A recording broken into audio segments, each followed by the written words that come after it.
Well, I think the exit polling shows that it was at least a referendum on Trump. Lots of people who were asked, who were leaving the polls, who were asked why they voted, were voting particularly because they are concerned about the policies of this particular administration. Virginia has an off year, we call it, election, right? Doesn't run with the general election.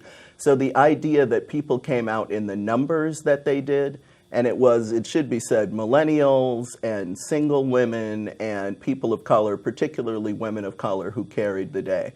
And some of those groups, particularly people of color, I think, feel particularly besieged or challenged by this administration. And so I think they wanted to come out and ensure that they voted in line with their values and concerns. Chief among them, I would say, healthcare, the economy, and education were the big three. And Kelly Vlahos, how do you see Tuesday's results? Well, I think there's two things we're looking at here. On the positive side for Democrats, I mean, it was all about turnout.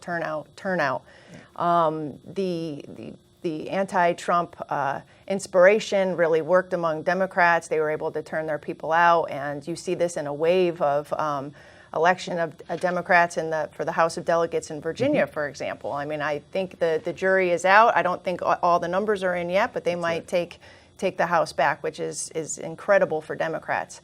That all said, there were different dynamics here that bode well for Democrats to begin with.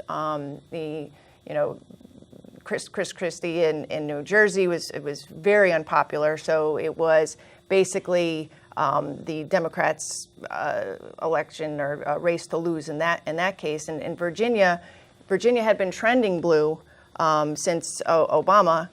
They voted for him twice, and they voted for Hillary. I think people forget that Trump did better than expected in Virginia, but Hillary won Virginia. So those conditions were already there. Democrats are able to pull their numbers, but they didn't, according to what we're seeing now in the exit polls, they didn't bring in new voters. They didn't expand their base any. Just liberals came out. I think liberals, they're 28%. The electorate were liberals. They were 20% in 2013. So that's showing that they just got their numbers out. But they got a lot to work to do if they want to get the white non-college voters who voted for Trump throughout the rest of Virginia. So they still have work to do, but it was a good night for them.